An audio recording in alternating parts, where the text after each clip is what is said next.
गीत की योनि, जिसको रुदन कहा है, यहाँ रुदन का अर्थ क्या होगा? रुदना।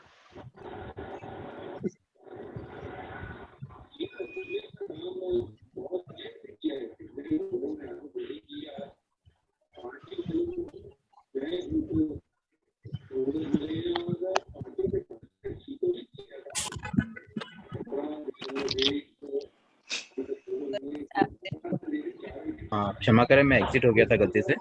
तो आवाज बंद। तो सूत्र 48 है।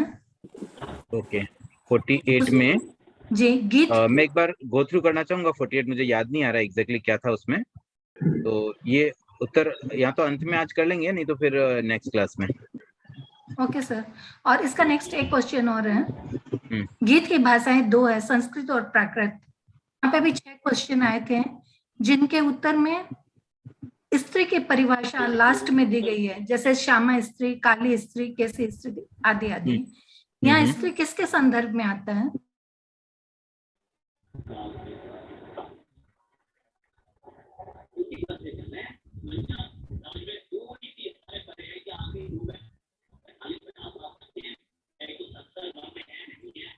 हेलो, यहाँ स्त्री का, यहाँ जो स्त्री शब्द का अर्थ आया है ना, वो जनरल जो स्त्री जिसे कहते हैं लेडी के लिए वही स्त्री शब्द है।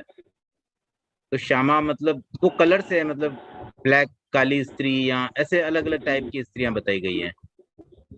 अब देखिए ये कोई एकदम निश्चय नहीं की बातें नहीं है, ये कॉमन चीजें हैं कि ज्यादातर ऐसी होती है, ऐसा कहने का उनका ये है। तो गीत तो सभी गाते हैं, जेंट्स लेडीज सभी।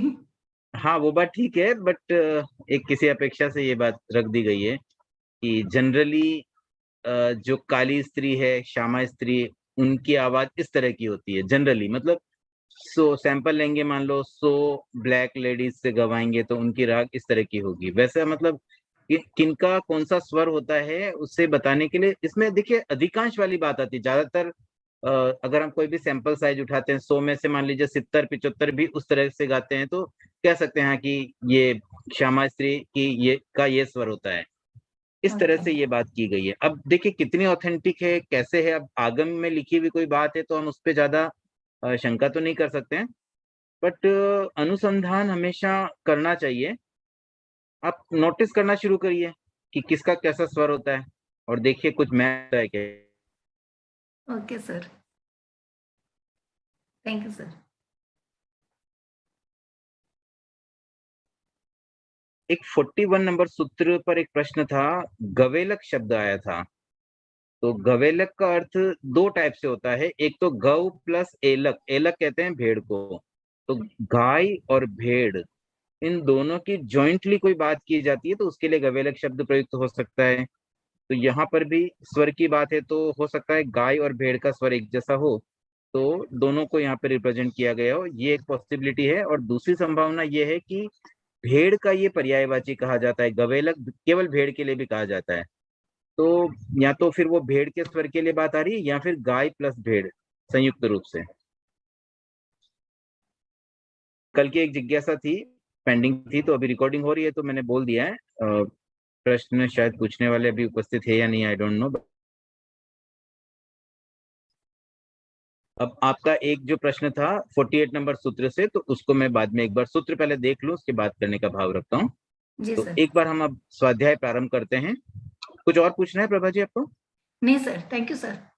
ठीक है, अब हम थोड़ा आगे बढ़ते हैं, स्वाध्याय शुरू करते हैं और पुनः फिर आपकी जिज्ञासा पर भी आने का भाव रहेगा।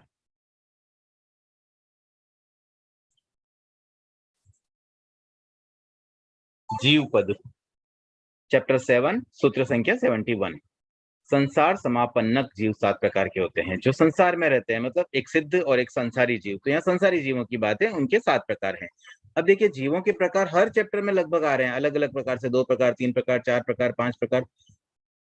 तो यहाँ एक अलग अपेक्षा, नई तरह की अपेक्षा है। 7 प्रकार के जीव कैसे बताए गए हैं, यहाँ पर स्त्री और पुरुष उन दोनों को अलग अलग मानते हुए वैसे भेद किया गया है। मतलब हर गति में जिसमें स्त्री और पुरुष है उनको अलग अलग माना है। तो जैसे नेरिक, अब नेरिक में एक ही माना है क्योंकि वहां पे स्त्री पुरुष होते नहीं है, वहां तो केवल नपुंसक है, सारे के सारे नरक गति के जीव नपुंसक ही होते हैं, तो इसलिए वहां पर एक ही भेद आया, नैरिक। उसके बाद तिर्यंच में तिर्यंच योनिक, तिर्यंच योनिकी, योनिक मतलब पुरुष, योनिकी की आ गया, लास्ट में ई लग जाता है तो स्त्री बन गई, तो तिर्यंच स्त्री और तिर्यंच पुरुष, इस तरह से दो भेद तिर्यंच के हो गए। फिर मनुष्य और मानुषी, मानुषी का मतलब स्त्री हो गई, और देव देवी, तो ये तीन गतियों में पुरुष स्त्री का भेद होने से दो दो भेद आ गए, और नरक गति में एक ही है इसलिए एक ही भेद लिया गया है, तो ऐसे कुल 7 भेद बन जाते हैं। आयुर्भेद पद, आयुष्य भेद यानी कि अकाल मृत्यु, आयु को भेद देना, आयुष्य चल रहा है उसको भेद दिया मतलब अंत कर दिया, तो वो अकाल मृत्यु है। उसके 7 कारण है, 7 कारणों से अकाल मृत्यु होती है। अध्यवसान, राग स्नेह भय आदि की तीव्रता, जो इमोशंस होते हैं उनसे भी, उनकी तीव्रता के कारण भी डेथ हो जाती है अचानक। मतलब एक तो नेचुरल डेथ होती है, जब आयुष्य पूर्ण होता है तब व्यक्ति चला जाए, लेकिन कभी कभी अचानक सडन डेथ हो जाती है आयुष्य पूरा भोगे बिना भी, क्योंकि ये अनपवर्तनीय आयु होती है। हम सामान्यतया अभी जो हमारी वर्तमान परिस्थिति में हम जो मनुष्य हैं, हमारी अनपवर्तनीय आयु है, अपवर्तनीय, सॉरी, हमारी आयु अपवर्तनीय है। अपवर्तन मतलब उसको कम किया जा सकता है, स्थिति और अनुभाग को अगर हम कम कर दें तो उसको अपवर्तन कहते हैं, किसी भी कर्म के लिए ये वर्ड यूज होता है। तो आयुष्य के संबंध में भी अपवर्तनीय आयु मतलब पूरी स्थिति भोगे बिना पहले ही डेथ हो जाना। तो पहला बताया गया अध्यवसान, जिसमें राग स्नेह और भय आदि की तीव्रता। तो अब डर के मारे भी कई बार डेथ हो जाती है, व्यक्ति बैठे बैठे एकदम डर जाता है और डर के मारे प्राण निकल जाते हैं।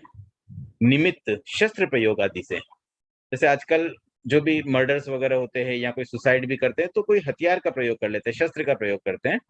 तो शस्त्र प्रहार से भी, अब किसी का गला काट दिया जाए तलवार से, या कोई बंदूक की गोली से किसी को उड़ा दिया जाए, तो ये निमित्त वाला प्रयोग से अकाल मृत्यु कहलाएगी।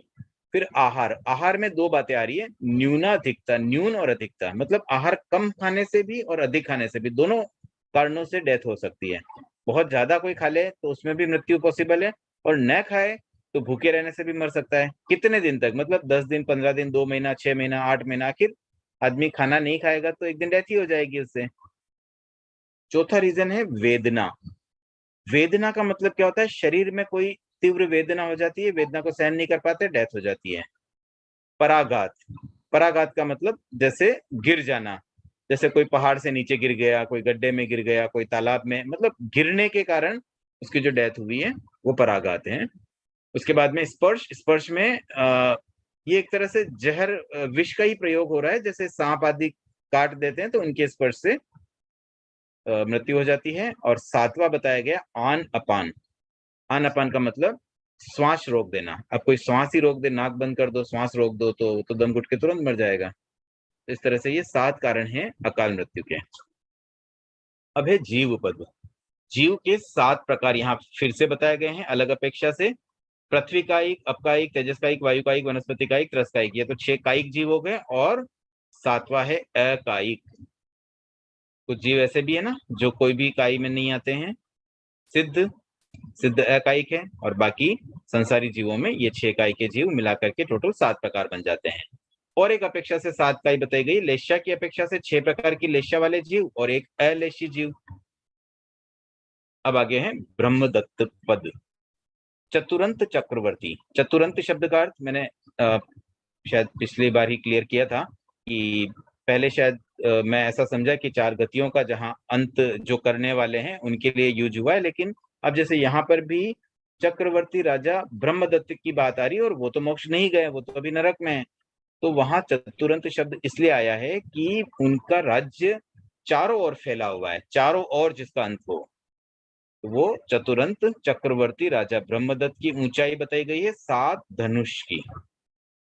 700 वर्ष की उनकी उत्कृष्ट आयु, उसका पालन किया, और फिर मरण काल में मरकर निचली 7वीं पृथ्वी के अप्रतिष्ठान नरक में नेरी के रूप में उत्पन्न हुए। अब यहाँ पे देखिए, एक तो उनकी हाइट 7 धनुष है, दूसरी 700 वर्ष उनकी एज थी, और तीसरी वो 7वीं नारकी में गए। मतलब 3 बातें 7 के संबंध में यहाँ मैच हो गई, इसलिए ये पद यहाँ पर आ गया। उसके बाद है मल्ली प्रवज्या पद। तीर्थंकर मल्लीनाथ, जो कि लेडी थी। मतलब 24 तीर्थंकरों में जनरली सब जेंट्स तीर्थंकर बनते हैं, बट ये महिला थी, स्त्री थी। और इनकी दीक्षा के समय में अपने सहित, मतलब इंक्लूडिंग हर, 7 राजाओं के साथ मुंडित होकर, मतलब वो और उसके बाद 6 अन्य राजा, वो उनको भी राजा इसलिए क्योंकि वो राजकुमारी थी, तो राजा की पुत्री तो वो भी राजा हो गई, तो अपने सहित इंक्लूडिंग हर 7 राजाओं के साथ मुंडित होकर अगार से अंगार अवस्था में प्रवर्जित हुई। अब ये 7 व्यक्ति कौन थे? एक तो स्वयं मल्लीनाथ, विदेह राजा की वर कन्या मल्ली, उसके अतिरिक्त इक्ष्वाकुराज प्रतिबुद्धि, प्रतिबुद्धि नाम के राजा जो साकेत निवासी थे, फिर अंग जनपद का राजा चंद्रछाय, ये दूसरे राजा हुए चंद्रछाय जो चंपा निवासी थे। उसके बाद में राजा रुक्मी जो श्रावस्ती निवासी हैं, फिर राजा शंख जो वाराणसी निवासी है, और अदिन शत्रु हस्तिनापुर निवासी, और राजा जीत शत्रु कंपिलपुर निवासी। तो ये जो 6 राजा इनका उल्लेख हुआ, वैसे तो जब तीर्थंकर मल्लीनाथ ने दीक्षा ली तो उनके साथ 300 पुरुष और 300 स्त्रियों ने भी साथ में दीक्षा ली, बट उल्लेख खाली 6 राजाओं का क्यों आ रहा है? क्योंकि एक तो ये राजा थे, कोई भी एक बड़ा आदमी कहीं आता है, जैसे कोई कार्यक्रम में भी जो आने वाले सबका नाम तो आता नहीं बोर्ड पे, जो मेन होते हैं 2-4 जन का भी, ये मुख्य अतिथि है, ये विशिष्ट व्यक्ति है। आज गुरुदेव के यहाँ मान लो राष्ट्रपति आएंगे तो राष्ट्रपति का नाम आ जाएगा, हम लोग जाते हैं, हमारा तो नाम आता नहीं बोर्ड पे, तो वैसे ही सामान्य व्यक्ति का नामोल्लेख करने की परंपरा नहीं है, इसलिए यहाँ पर 6 बड़े बड़े व्यक्तियों का नाम आ गया है। और एक अपेक्षा से भी ये 6 नाम बहुत इंपॉर्टेंट है कि ये 6 के 6 राजा मल्ली से शादी करना चाहते थे उसी भव में, मतलब जब वो दीक्षा ली उससे पूर्व उन्होंने प्रपोजल भेजा कि हमें मल्लीनाथ से, मतलब जो राजकुमारी मल्ली है उससे हमें शादी करनी है। 6 का अलग अलग दूतों के द्वारा प्रपोजल आया। एक तो ये बात थी, और दूसरी बात ये है कि इन 6 और एक मल्ली, ये 7 जीव पूर्व भव में फ्रेंड्स थे, क्लोज फ्रेंड थे, तो ये सारी बातें मैच हुई, इस वजह से यहाँ पर इसका एक विशेष उल्लेख मिलता है। उसके बाद आगे है दर्शन पद। दर्शन के 7 प्रकार है। अब देखिए यहाँ पर है ना, 2 दर्शनों को मिक्स कर दिया गया है। एक दर्शन तो जो दर्शनावर्णीय कर्म वाला दर्शन है, दूसरा दर्शन जो दर्शन मोहनीय कर्म वाला दर्शन है। तो इनके दर्शन मोहनीय के 3 भेद हैं, सम्यक दर्शन, मिथ्या दर्शन, सम्यक मिथ्या दर्शन।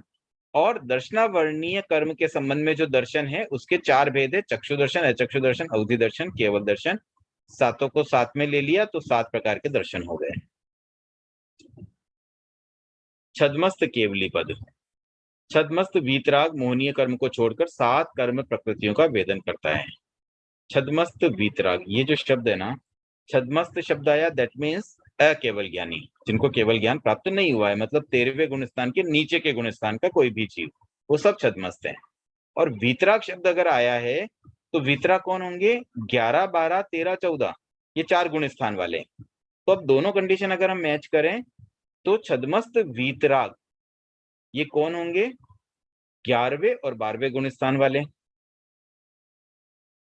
तो इनके लिए क्या खास बात है कि ये 7 कर्म प्रकृतियों का वेदन करते हैं, क्योंकि उनका केवल एक मोहनीय कर्म ऐसा है जो वेदन में नहीं है। इवन 11वें गुणस्थान में भी मोहनीय कर्म जब उपशम अवस्था में है तो उस समय उसका वेदन नहीं होता है। तो 11 और 12 ये 2 गुणस्थानों की बात यहाँ पर आ जाती है, और 7 कर्म मोहनीय को छोड़कर बाकी से सभी कर्मों का वेदन यहाँ पर हो रहा है।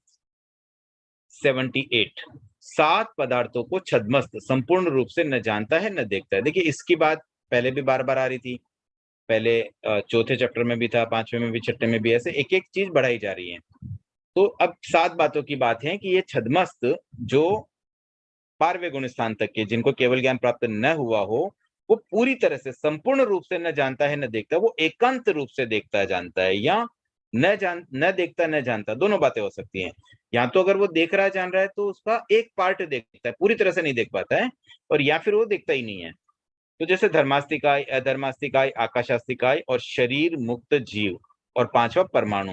अब ये 5 चीजें तो ऐसी है जिनको छद्मस्त न जान सकता है न देख सकता है, क्योंकि ये प्रथम 4 तो वर्ण गंध रस स्पर्श से विहीन है, और 5वां जो है परमाणु पुद्गल, वो इतना सूक्ष्म है कि उसे छद्मस्त जान और देख नहीं सकता।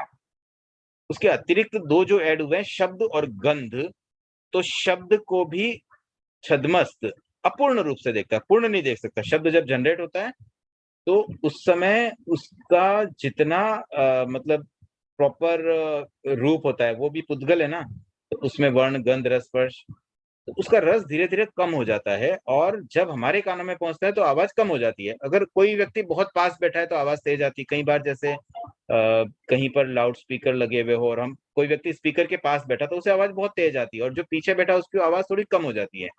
तो मूल शब्द जो जनरेट हुआ है वो हमारे कानों तक आते आते उसका रस कम हो जाता है, इसलिए कंप्लीट शब्द को तो हम जान और देख नहीं पाते। सेम बात गंध की भी है। गंध जो ओरिजिनल होती है नाक तक पहुंचती है, उसके बीच में जो उसकी रस में कमी आ जाती है तो वो उसे संपूर्ण रूप से जानने देखने में बाधित बन जाती है। लेकिन केवल ज्ञानी तो आत्मा से देखते हैं, उनके लिए वो शब्द वहां तक पहुंचना या गंध उनके इंद्रियों तक पहुंचने की आवश्यकता ही नहीं है, इसलिए वो संपूर्ण रूप से जान और देख सकते हैं। इसके आगे विशिष्ट ज्ञान दर्शन को धारणा करने वाले अरहत जिन केवली इन पदार्थों को संपूर्ण रूप से जानते देखते हैं, यही 7 बातें, उन्हें केवली जान पाते हैं, देख पाते हैं पूरी तरह से कंप्लीटली। महावीर पद, श्रमण भगवान महावीर वज्र ऋषभ नाराज संहनन और समचतुरस्र संस्थान से संस्थित थे। मतलब उनका संहनन था वज्र ऋषभ नाराज, जो बेस्ट संहनन होता है। अस्थियों की संरचना जो बहुत मजबूत होती है, इतनी मजबूत थी तभी संगम देव द्वारा दिए गए कष्टों को भी वो सहन कर पाए और उनकी डेथ नहीं हुई। इतने मरणांतिक कष्ट थे, हर कोई हमारे जैसा सामान्य व्यक्ति अगर उन कष्टों को भोगे, तो हमने अकाल मृत्यु के जो 7 भेद पढ़े थे ना, उसमें एक वेदना वाला भी एक रीजन था, तो वो वेदना के कारण ही मौत हो जाती है। पर उनकी नहीं हो सकी क्योंकि एक तो उनकी अनपवर्तनीय आयु थी और वज्र ऋषभ नाराज संहनन था। बस उन्हें सहन जरूर करना पड़ा, उस रूप में वेदना को तो भोगी, बट मृत्यु को प्राप्त नहीं किया उन कारणों से। और उसमें एक बात और आई है, उनकी ऊंचाई 7 रत्नी की थी। तो अब यहाँ एक करेक्शन और मैं करना चाहता हूँ। रत्नी के बारे में मैंने 2 हाथ बताए थे, लेकिन रत्नी 1 हाथ के बराबर ही है, मतलब रत्नी और हाथ दोनों पर्यायवाची ही समझ लें। तो उनकी ऊंचाई 7 हाथ की थी या 7 रत्नी की थी। विकथा पद, अब देखिए विकथा भी चौथे अध्याय में भी 4 विकथाओं को हमने जाना था। ये प्रथम 4 तो वही है, स्त्री कथा, भक्त कथा, देश कथा, राज्य कथा, तो उसके बारे में हम डिटेल में नहीं जाएंगे। 3 जो अतिरिक्त विकथाएं आई है, विकथा का मतलब हो गया नेगेटिव स्टोरी, जो हमारे लिए हितकर नहीं है, जो नहीं सुननी चाहिए, विच इज नॉट गुड। तो बैड स्टोरीज कह दो। तो उसमें स्त्रियों के बारे में, भक्त कथा में खाने पीने के बारे में, देश कथा जो कल्चर आदि से संबंधित है किसी देश की, राज्य कथा में राजनीति की बातें। तो ये सब इस तरह की चर्चाएं इज नॉट गुड। उसके बाद 5वां है मृदु कारुणिकी, वियोग के समय करुण रस प्रधान वार्ता। अब किसी का वियोग होता है तो उस समय एक करुण रस वाली जो बातें होती हैं वो भी विकथा है। और 6ठी है दर्शन भेदिनी, जो सम्यक दर्शन का विनाश करने वाली कोई भी बात हो, और चारित्र भेदिनी, चरित्र का विनाश करने वाली वार्ता। तो ये 7 विकथाएं हैं। आचार्य उपाध्याय अतिशेष पद, गण के आचार्य और उपाध्यायों में 7 अतिशेष होते हैं। अभी अतिशेष भी एक्चुअली सब आ चुके हैं, तो हम लास्ट वाले ही जो ऐड हुए हैं उनको ही देख लेते हैं। उपकरण की विशेषता उज्जवल वस्त्र धारण करना। 6ठा पॉइंट क्या है, तो आचार्यों के लिए ये अलाउड है कि वो बेटर कपड़े पहने, बाकी साधुओं से भी उनके पास बेटर चीज रहे। मुझे याद है आचार्य तुलसी जब बैठते थे ना आसन पर, तो उनके पास में एक छोटा सा मसनद लगा रहता था। मतलब ऐसे साधु साध्वी कोई भी नॉर्मल उनका प्रयोग नहीं करता, लेकिन वो उनके प्रयोग होता था। मतलब उनके लिए विशेष उपकरण भी काम में लाए जा सकते हैं, और उनके वस्त्र भी अपेक्षाकृत उज्जवल हो, मतलब साफ सुथरे कपड़े, उनके कपड़े रोज धोए जा सकते हैं। उस तरह की कुछ चीजें हैं जो आचार्य और उपाध्यायों के लिए अलाउड हैं। और 7वीं बात भक्त पान की विशेषता, मतलब उनके लिए खाना भी कुछ स्पेशल मंगवाया जा सकता है, कुछ खास। जैसे अब सामान्य साधु के लिए तो बहुत रेस्ट्रिक्शंस होते हैं, ये नहीं खाना वो, लेकिन आचार्यों के लिए चलो अलाउड, उनको मृदु स्निग्ध भोजन भी अगर रखा जाए तो कोई दिक्कत नहीं है, ताकि उनकी बुद्धि स्थिर बुद्धि के लिए जो भी उपयुक्त हो वैसा खाना वो खा सकते हैं। वैसे अभी वर्तमान आचार्य महाश्रमण जी तो मुझे लगता है कि बहुत ज्यादा उनका कंट्रोल है खाने में, शायद सामान्य साधु से भी सिंपल खाना वो खाते होंगे, बट उन्हें अलाउड है। रूल अलाउड होना और एक्चुअल उस रूल को प्रयोग करना, ये भी 2 अलग अलग बातें होती हैं। संयम, असंयम पद। संयम 7 प्रकार के हैं। पृथ्वी का एक, अप का एक, तेजस का एक, वायु का एक, वनस्पति का एक और त्रस का एक संयम। तो 6 काय के संयम मतलब उन काय के जीवों को उनका वध न करना, उनके प्रति जागरूक रहना, ये हो गया 6 प्रकार। तो और 7वां है अजीव कायिक संयम। अजीव कायिक क्या होता है? अजीव का संयम मतलब जो अजीव वस्तु उनका भी संयम करना चाहिए। उन्हें उनका संयम कैसे? वो तो मरते नहीं है, तो उनका संयम होता है उनको ग्रहण और उपभोग में भी व्रत का पालन कि भाई मैं इतने, जैसे कपड़े साल में 50 से ज्यादा कपड़े नहीं, 20 से ज्यादा कपड़े नहीं, ऐसे वो जो नियम पालन करते हैं ये अजीव कायिक संयम में आ जाता है। तो ये संयम के 7 प्रकार हैं। इसी प्रकार से इनके अपोजिट 7 संयम असंयम के प्रकार हो गए, सेम वही बातें। देन आरंभ के 7 प्रकार। आरंभ का मतलब हिंसा। तो 5 प्रकार की कायों की हिंसा होती है और अजीव कायिक आरंभ। अब देखिए यहाँ पर भी वही बात है, हिंसा तो यहाँ नहीं हो रही है लेकिन परिग्रह वाली बात जो है उस अपेक्षा से अजीव कायिक आरंभ भी हो जाता है। उसके बाद अनारंभ। आरंभ का उल्टा हो गया अनारंभ। इसके भी वही 7 प्रकार हैं, पृथ्वी कायिक आदि। देन संरंभ। संरंभ का मतलब क्या होता है? देखिए यहाँ 3 शब्द आ रहे हैं, संरंभ, समारंभ और आरंभ। तो सबसे पहले संरंभ का मतलब होता है किसी कार्य का संकल्प करना। चिंतन मन में आया, प्लान किया, कुछ सोचा हमने कि हाँ ये मुझे करना है, तो वो हो गया संरंभ। तो ये संरंभ भी इन 7 के लिए एप्लीकेबल है। हम मुख्य शब्दों का खाली समझ लेते हैं, बाकी 7 प्रकार तो वही रहेंगे, 6 कायिक के 6 और 1 अजीव कायिक। उसके बाद असंभ्रम मतलब उसका उल्टा, संभ्रम न करना। फिर समारंभ। अब समारंभ में क्या होता है? संभ्रम में तो क्या हुआ था, हमने किसी चीज पर चिंतन किया, प्लान किया, और अब समारंभ में वो कार्य करने के लिए सामग्री जुटाना या उसकी प्लानिंग करना, मतलब प्लान किया, उसके लिए जो चीजें चाहिए वो सब इकट्ठी करना, वो समारंभ होता है। और फिर उसको एक्चुअल एग्जीक्यूट करना है आरंभ। तो इन तीनों शब्दों के और इनके अपोजिट अ लगा करके, जैसे संभ्रम का असंभ्रम, समारंभ का असमारंभ, तो ऐसे टोटल 6 सूत्र और बन जाते हैं। तो संयम, असंयम और ये सब मिला करके टोटल 8 सूत्र हो गए, जिसमें 7 प्रकार 6 कायिक जीवों के 6 और 1 अजीव कायिक का 1 प्रकार। उसके आगे है योनि स्थिति पद। अब देखिए ये जो योनि स्थिति पद है ना, ये भी संभवतः तीसरी बार आ रहा है। पहले तीसरे चैप्टर में 125 सूत्र में आया था, वहां पर शाली, ब्रीही, गेहूं, जौ और यवयव, ये 5 अन्न का बताया था कि इनकी जो एज होती है, मतलब 3 साल बाद में ये अजीव बन जाते हैं, बीज अबीज बन जाता है। उसके बाद में 5वें चैप्टर में 209 नंबर का एक सूत्र था, जिसमें अगेन 10 मतलब इनका बताया था, 10 वनस्पतियों के बारे में जिनके बीज 5 साल बाद बीज बनते हैं। वो कौन कौन से हैं? मटर, मसूर, तिल, मूंग, उड़द, सेम, कुलद, चौड़ा, तुवर और चना। तो ये 5 साल इनकी एज थी। अब 7 साल एज वाली जो धान्य है उनका उल्लेख इस सूत्र में यहाँ आया है। तो इसमें भी 10 धान्य का उल्लेख है। वो 10 धान्य क्या है? अलसी, कुसुम्भ, कोदव, कंगू, राल, घोल चना, कोदव की एक जाति, सन, सरशप, सरशप का मतलब सरसों, और मूलक बीज। तो ये 10 धान्य ऐसे हैं जो 7 साल तक मतलब इनकी एज रहती है, मतलब जगन्य, अंतर्मुहूर्त और उत्कृष्ट 7 वर्ष तक ये जीव रहते हैं। उसके बाद ये अबीज बन जाता है, बीज अबीज हो जाता है और उनकी योनि का विच्छेद हो जाता है। मतलब उसके बाद अगर उन बीज को उगा भी देंगे तो उससे पौधा नहीं आएगा।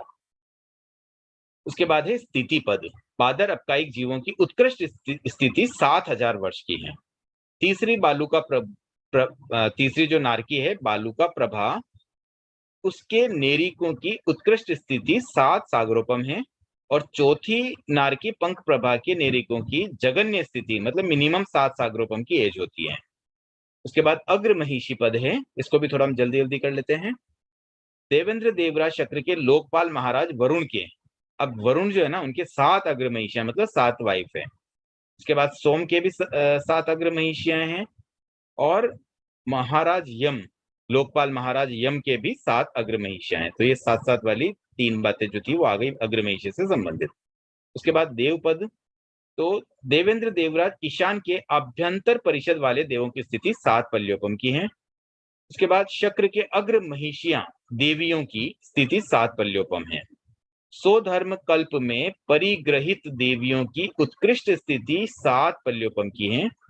सारस्वत और आदित्य जाति के देव स्वामी रूप में 7 है और उनके 700 देवों का परिवार है। अब ये सारस्वत और आदित्य जाति के जो देव हैं टोटल संख्या में 7 है, मतलब जो मेन हेड है, और फिर उनके 700 देवों का गहन परिवार भी है। अब यही बात गर्दोतोय और तुषित जाति के देवों के बारे में भी सेम बात है।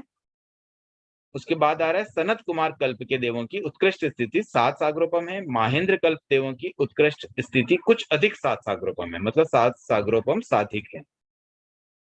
ब्रह्मलोक के देवों की जघन्य स्थिति 7 सागरोपम है। ब्रह्मलोक और लांतक कल्पों में विमानों की ऊंचाई, विमानों की जो हाइट है वो 700 योजन है। भवनवासी देवों के भवधारणीय शरीर की उत्कृष्ट ऊंचाई 7 रत्नी या 7 हाथ है। वान मंत्र मतलब यंत्र देवों के भवधारणीय शरीर की, देखिए 2 शरीर होते हैं उनके, एक तो जो ओरिजिनल जन्म के समय वैक्रिय शरीर मिलता है वो कहलाता है भवधारणीय शरीर, उसकी उत्कृष्ट ऊंचाई है 7 रत्नी, इनकी भी व्यंतर की भी। बट एक उत्तर वैक्रिय शरीर अलग होता है, उसकी ऊंचाई इससे ज्यादा हो सकती है। उत्तर वैक्रिय का मतलब जो अगेन वो एक और नया वैक्रिय शरीर बनाते हैं मेन शरीर को के अलावा। फिर ज्योतिष के देवों की भी 7 हाथ की ऊंचाई होती है। सोधर्म और ईशान कल्प के देवों की भवधारणीय शरीर की उत्कृष्ट ऊंचाई 7 रत्नी यानी कि 7 हाथ है। अब आगे चलते हैं नंदीश्वर पर पद पर, थोड़े से आज 8-10 सूत्र और करना चाह रहा हूँ, थोड़ा क्विकली कर लेंगे। तो ये जो नंदीश्वर द्वीप है ना, ये 15 नंबर पर आता है, मतलब जम्बू द्वीप, उसके बाद लवण समुद्र, फिर धातकी खंड, उसके बाद में कालोद समुद्र। अब तो उसमें 7 तो द्वीप है और 7 समुद्र है, तो ये 14 के बाद 15 नंबर पर नंदीश्वर द्वीप आता है। तो 7 द्वीप कौन से हुए? जम्बू द्वीप, धातकी खंड, पुष्करवर, वरुणवर, क्षीरवर, घृतवर और क्षोधवर। और 7 समुद्र है, लवण, कालोद, पुष्करोद, वरुणोद, क्षीरोद, घृतोद और क्षोधोद। तो ये 14 मतलब 7 समुद्र 7 द्वीप के बाद 15 नंबर पर नंदीश्वर द्वीप स्थित है। उसके आगे है श्रेणी पद। श्रेणियां का मतलब क्या होता है? आकाश की प्रदेश पंक्तियां। अब आकाश में तो वैसे असंख्य प्रदेश हैं, लोकाकाश की बात करें तो वैसे तो अनंत है, लोक मिला लें, बट लोकाकाश में जो प्रदेश पंक्तियां है मतलब क्या होता है? जीव या अजीव कहीं एक जगह से दूसरी जगह ट्रैवल करता है, मतलब यहाँ था यहाँ चला गया, तो ये कहलाएगी एक प्रदेश पंक्ति। तो किस किस तरीके से प्रदेश पंक्तियां होती है उसके 7 प्रकार हैं, और 7 प्रकारों से जीव आकाश में ट्रेवल कर सकता है। तो ये 7 क्या है? पहला है रिजु आयता, जो सीधी और लंबी हो, रिजु गति से जाने वाले जीव या मोक्ष जाने वाले जीव ये रिजु आयता से ही जाते हैं। तो वो जिन प्रदेशों को से होकर जा रहे हैं वो प्रदेशों की पंक्तियां रिजु आयता कहलाती हैं। उसके बाद है एक तो वक्रा, मतलब जिसमें एक दिशा में वक्र हो, मतलब ऐसे गया और ऐसे एक टर्न कर लिया। तो 1 टर्न वाली जो भी गति है, तो वक्र गति में भी जो एक मोड़ वाली गति है वो एक तो वक्रा होती है। उसी प्रकार से 2 वक्र जहां हो वो द्वितो वक्रा है, तो जहां पे 2 टर्न वाली गति इसमें आ गई। उसके बाद एक तह खहा, खहा में क्या होता है कि एक दिशा में ऐसे अंकुश की जैसे, मतलब ऐसा एक टर्न हो जाता है, इस तरह का एक टर्न होता है, और दूसरी दिशा में सिंपल, तो जो एक दिशा में अंकुश की तरह मुड़ी भी हो और जिसके एक और त्रस नाड़ी का आकाश हो। अब ये जो होती है एकता कहा, ये गति कौन करता है? जो समझो त्रस नाड़ी से स्थावर बाहर जाता है, त्रस नाड़ी होती है लोक के बीच में एक रज्जु की, अब उसके बाहर तो खाली स्थावर जीव ही जा सकते हैं। तो कोई त्रस गति से स्थावर गति में जाता है और उसका जन्म स्थान त्रस नाड़ी के बाहर हो, तो वो एक तह खहा वाले शेप से, मतलब अब यहाँ कोई भी टर्न हो सकता है लेकिन उसका मेन पोर्शन जो था वो त्रस नाड़ी में था और एक पोर्शन उसका त्रस नाड़ी के बाहर हो जाएगा। और इसमें 3 समय वाली मतलब जो 3 मोड़ वाली बात आती है वो भी इसमें आ जाती है एकता खा में, क्योंकि वहां जो ये अंकुश जैसा टर्निंग होता है इसको एक मोड़ और मान लिया जाता है। और द्वितः खा में क्या होता है कि जो स्थावर मतलब त्रस नाड़ी के बाहर से ही वापस त्रस नाड़ी के बाहर ही जाना है लेकिन त्रस नाड़ी से होके जाना है, तो वहां पर द्वितः खा टाइप की आकाश प्रदेश की वो श्रेणियां हो जाती, प्रदेश पंक्तियां हो जाती हैं। उसके बाद एक चक्र वाला है, मतलब वलय के आकार में, रिंग के शेप में, तो उसमें कोई जीव तो गति करता नहीं है लेकिन हाँ जीव इस रूप में गतियां करते हैं, तो वलय की आकृति वाला भी एक प्रदेश आकाश प्रदेश ऐसा बन जाता है।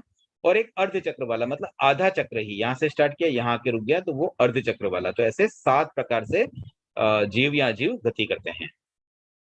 उसके आगे अनीक अनिकाधिपति पद है, जिसमें असुरेंद्र, असुर कुमार, राज चमर के 7 सेनाएं और 7 सेनापति है, मतलब इंद्रों के 7-7 सेनाएं हैं और 7-7 सेनापति हैं। तो ऐसे इसको थोड़ा मैं मतलब थोड़ा फास्ट आगे बढ़ना चाह रहा हूँ। इसी प्रकार से बलि के भी 7 सेना और 7 सेनापति हैं। उनकी सेनाओं के यहाँ नाम लिखे हुए हैं, पदाति, अश्व, हस्ती, महिषी, रथ, नर्तक और गर्द, गंधर्व। तो ये सेनाएं हैं और उनके सेनापतियों के भी यहाँ पर नामोल्लेख आए हुए हैं।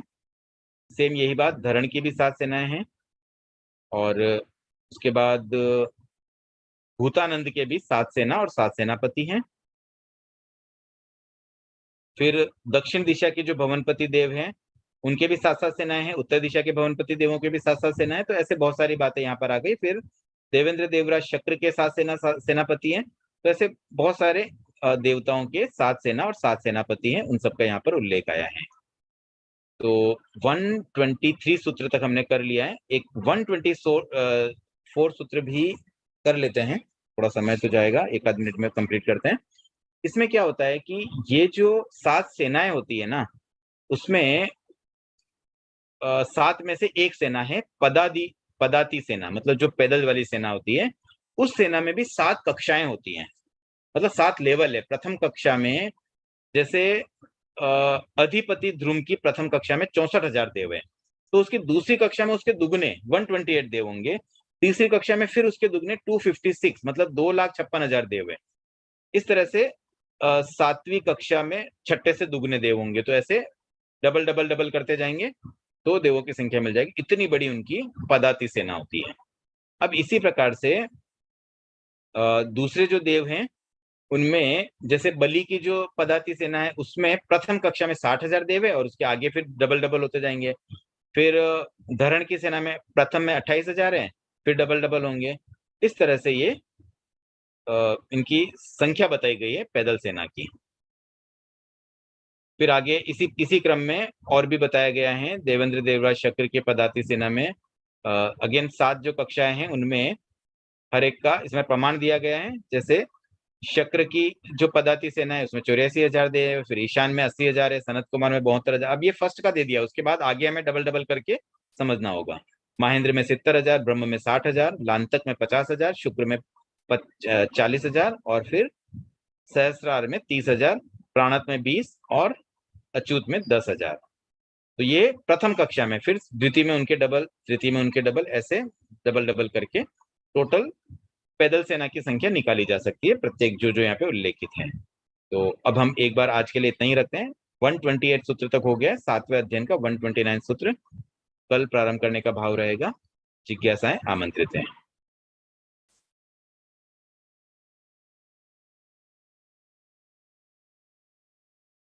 हाँ प्रभा जी। जय जिनेन्द्र सर। जय जी। जैसे बीज के संदर्भ में था, 7 साल पश्चात जब बीज से कोई पौधा नहीं उगता है तो क्या उसे जीव रहित या अचित मानेंगे? हाँ, वो जीव रहित हो जाता है। इसमें आया ना क्लियरली, बीज अबीज बन जाता है, मतलब वो जीव रहित हो गया है। इसे क्या ऐसे समझे कि बीज का आयुष्य पूर्ण कर जीव किसी अन्य योनि में चला गया है? हाँ, वैसा योनि विच्छेद का मतलब ये हुआ कि उस योनि से अभी उसका विच्छेद हो गया है, वो जीव अब नहीं रहा उस शरीर में, वो शरीर अजीव बन गया, उस शरीर से जीव बाहर आ गया। Okay sir, thank you. आभार आपके प्रति। हाँ कुसुम जी। जय जिनेन्द्र सर। जय जिनेन्द्र। अच्छा, आपने जो उत्तर वेक्रिय बोला था ना कि देवता दूसरा शरीर बनाते हैं उत्तर वेक्रिय, तो उसको आप थोड़ा समझाएंगे कैसे बनाते हैं वो? देखिए, वैक्रिय शरीर 2 प्रकार के होते हैं। एक तो होता है देवता और नारकी का बेसिक जन्म के समय प्राप्त शरीर, क्योंकि उन्हें केवल वैक्रिय शरीर ही मिलता है। तो जैसे जन्मते हैं उनका वैक्रिय शरीर उन्हें मिल जाता है, तो वो उनका एक बेसिक शरीर हो गया, मूल शरीर। उसके बाद में अब देखिए, देवता, नारकी, मनुष्य और तिर्यन चारों गति के जीव वैक्रिय शरीर बना सकते हैं लब्धि के द्वारा जी। ठीक है, ये लब्धि तत् शरीर है। ये पहले वाला जो शरीर अब तक हमने बात की वो बहुधारणीय शरीर है, मतलब जन्म लिया इसलिए मिल गया। तो ये जन्म वाला शरीर केवल देवता और नारकी को मिलता है। लेकिन अब ये लब्धि वाला तो चारों गतियों में पॉसिबल है। तो तिर्यंच भी लब्धि के प्रयोग से वैक्रिय शरीर बना सकते हैं, मनुष्य भी बना सकते हैं, और इसी प्रकार से देवता और नारकी भी बना सकते हैं। तो वो जो भी में दूसरा नया शरीर बनाएंगे वो उत्तर वैक्रिय शरीर कहलाएगा। तो उसमें ना पहले वाला शरीर साथ में रहता है?